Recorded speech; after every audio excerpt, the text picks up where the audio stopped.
adanya kayu yang lubang ditutup dengan kulit dipukul itu namanya beduk. Tapi beduk adalah waktu yang ditentukan orang Jawa mulai jam 11 sampai jam 1 di beduk.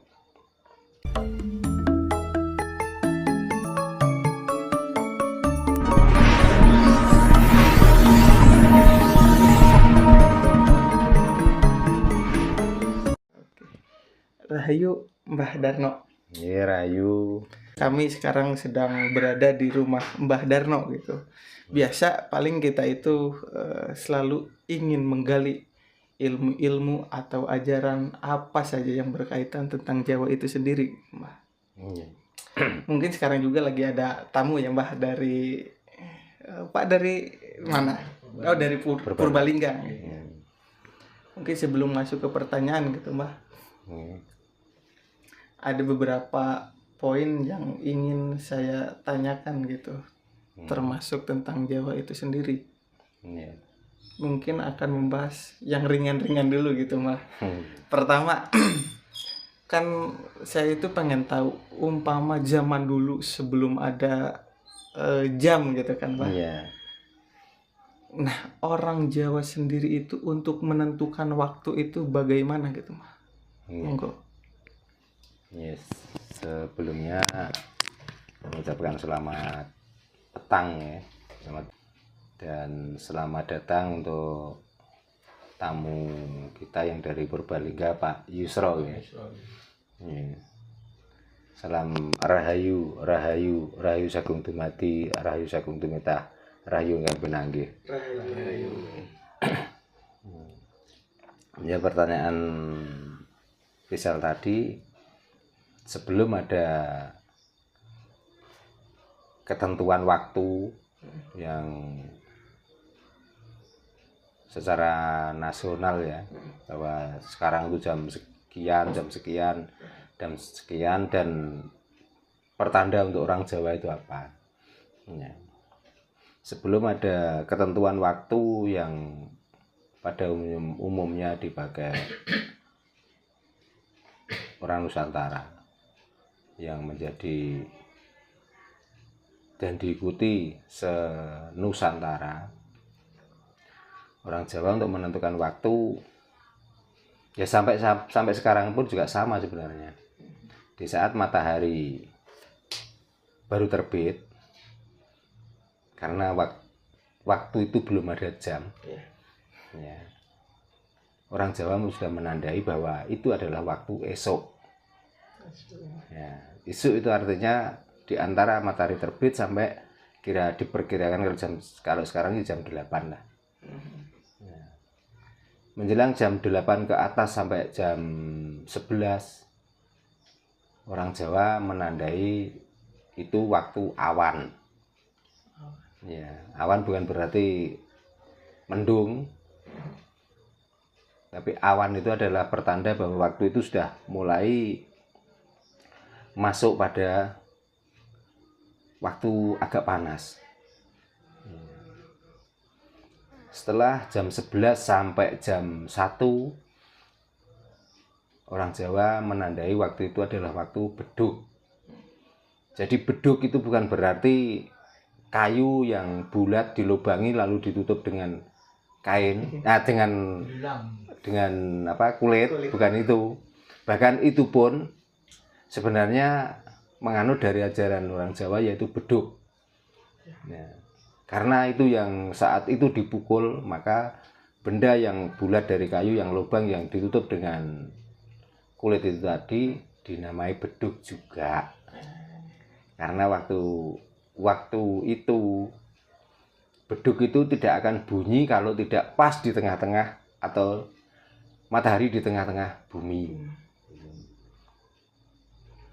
Jadi bukan karena adanya kayu yang lubang ditutup dengan kulit dipukul itu namanya beduk, tapi beduk adalah waktu yang ditentukan orang Jawa mulai jam 11 sampai jam 1 di beduk.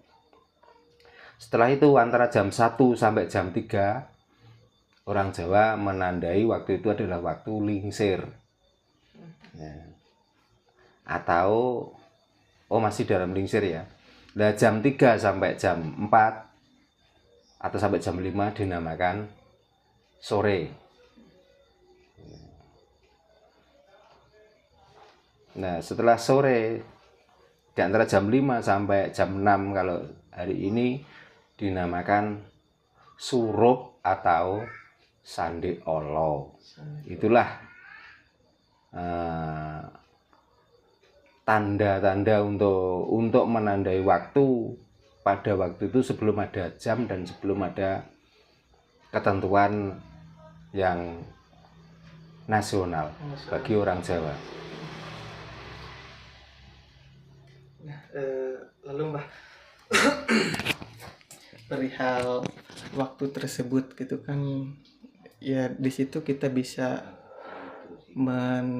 bisa dikatakan bisa menyimpulkan bahwa bangsa Nusantara dulu itu ya katakanlah bisa dikatakan sudah maju gitu, sudah memahami tentang astronomi lah katakan seperti itu. Nah, lalu memasuki ini Mbah, ranah spiritual. Apakah dalam waktu tersebut itu ada waktu-waktu tertentu yang dikhususkan untuk memasuki spiritual itu? Kalau orang Jawa dari dulu bahkan sampai sekarang pun yang namanya spiritual dalam arti mantra, dalam arti bacaan, dalam arti hening, henung, yang dipilih itu adalah waktu peteng. Peteng artinya gelap. Nah, spirit itu sebenarnya untuk mengungkap kegelapan hati orang Jawa itu.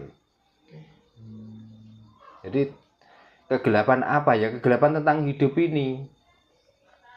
Yang dinamakan gelap itu bukan karena tidak ada sinar matahari, bukan karena tidak adanya sinar lampu, tapi kebanyakan orang itu walaupun matahari itu masih mengeluarkan sinarnya, walaupun lampu itu masih ada sinarnya, yang namanya hati itu tidak memandang waktu terang itu kalau sudah gelap. Maka untuk memecahkan dan untuk mencari atau memecahkan kegelapan dalam hati itulah dinamakan peteng. Peteng pun masih dilanjut dengan dedet lelimengan. Apa itu? Dedet itu artinya di saat kita mengurai dengan perasaan kita, mengurai dengan hati kita sudah enggak menemukan, maka kita lelimengan artinya naiklah ke otak. Dengan naik ke otak kita menemukan rasa, maka dengan spirit di waktu peteng itulah kadang-kadang bisa mendapatkan pencerahan. Jadi sudah enggak memandang kegelapan malam, tidak memandang kegelapan, tidak ada pancaran matahari. Namun yang dimaksud gelap atau peteng itu adalah kepetengan hati atau kegelapan hati. Nah, makanya orang Jawa itu dengan waktu yang gelap, dengan tanpa ada sinar dan lain sebagainya, di situ malah tidak semakin gelap. Kalau mau spirit atau mau hening dan henung, maka di saat waktu gelapnya matahari, gelapnya sinar lampu, malah otak kita itu mendapatkan pencerahan gitu. Jadi kalau ditanya kapan waktunya orang Jawa itu melakukan spirit atau waktu yang ditentukan, carilah waktu peteng.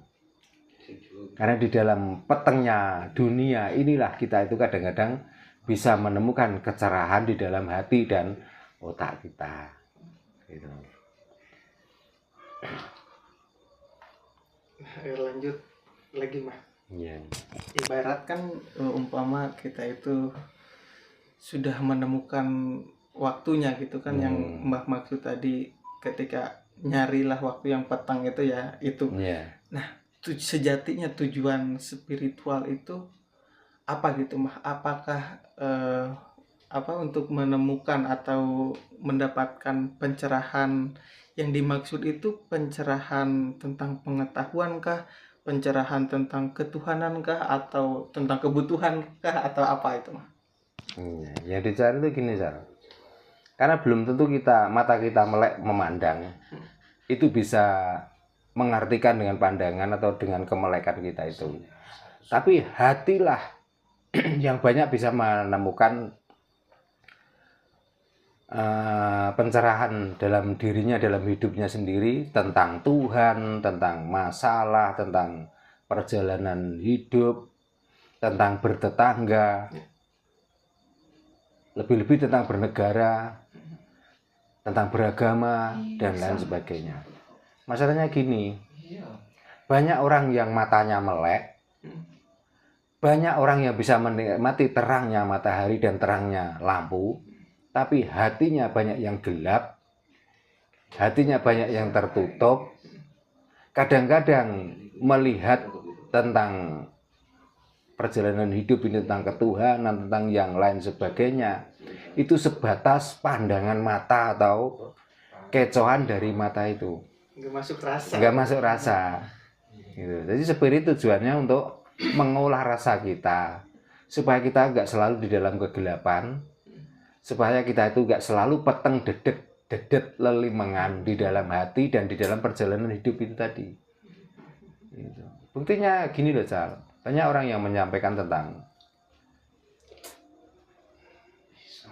memberi penjelasan, memberi penerangan, tapi kalau hatinya sendiri peteng dedet lelimengan, nanti arahnya juga tidak menuntun orang itu ke jalan yang benar, malah kadang-kadang menuntun orang itu malah diajak di jalan yang kesasar atau sesat atau terjerumus, malah seperti itu. Karena niatnya mau mencerahkan hati seorang atau menuntun ke dalam hal yang benar, tapi setelah mata ini memandang di sisi lain itu ada manfaat, mumpung masih ada kesempatan, maka orang kadang dimanfaatkan. Nah, itulah buktinya mata itu memandang tapi hatinya gelap, peteng dedet lelimengan. Itu artinya.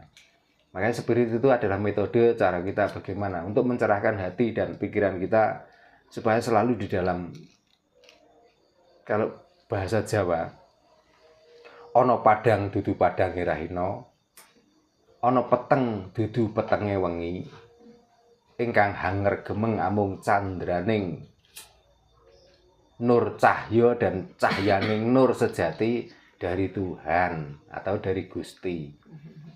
Itu. Makanya kita tuh kadang-kadang niat kita itu sudah benar ya untuk menuju ke hal yang mendapatkan nur cahya dan cahya kang sejati. Tapi karena dikecohkan oleh mata, pandangan mata kita itu, akhirnya belum sampai sana sudah bengkok ke kanan dan ke kiri, malah arahnya sudah nggak jelas lagi. Ini. Jadi kita tuh sering dikelabui dengan mata kepala ini malahan. Padahal yang dituju itu mata batin, mata hati. Tapi karena perjalanan itu bukan melewati hal-hal yang kadang-kadang mengecohkan perasaan kita, maka belum sampai tempat sudah pecah tujuannya itu, goyah, nggak karu-karuan. Gitu. Nah, terus Mbak, yang bisa mempengaruhi itu, katakanlah kita analogikan tujuan lah, katakanlah nur cahaya itu tujuan untuk mencapai nur cahaya tersebut gitu. Biasanya yang menggoyahkan itu tuh apa gitu mah? Apa berasal dari diri sendiri atau di luar diri ini? Katakanlah. Makanya orang spirit itu kebanyakan merem, Cal. Nggak boleh orang spirit itu sambil melek. Karena yang bisa menggoyahkan dan bisa mengecoh tentang nur cahyo dan cahyo sejati itu dari pandangan mata. Gitu loh. Kalau kita merem, hening, henung, nggak ada bayangan-bayangan yang lewat. Nah, karena kita tuh melek, kadang-kadang dari hati atau dari pikiran yang halu itu loh. Sering saya sampaikan, bukan hasil dari spirit itulah yang muncul aura-aura lewat, bukan. Tapi karena dari lamunan, dari halu kita untuk mencapai tujuan itu, yang tujuan itu nggak jelas. Jangankan yang halus lewat, nggak kita katain itu adalah barang goib. Daun aja kalau jatuh, Karena pikiran kita sudah halu dan nggak jelas. Itu kadang-kadang kita itu sudah berani memastikan bahwa yang lewat adalah baik. Ya, yang lewat adalah leluhur. Halusinasi. Kadang yang lewat adalah Nyi Blorong, Nyi Roro Kidul. Padahal itu dari halusinasi otak kita dan rasa takut kita yang berlebihan. Yang nggak jelas asal mula dari ketakutan itu apa.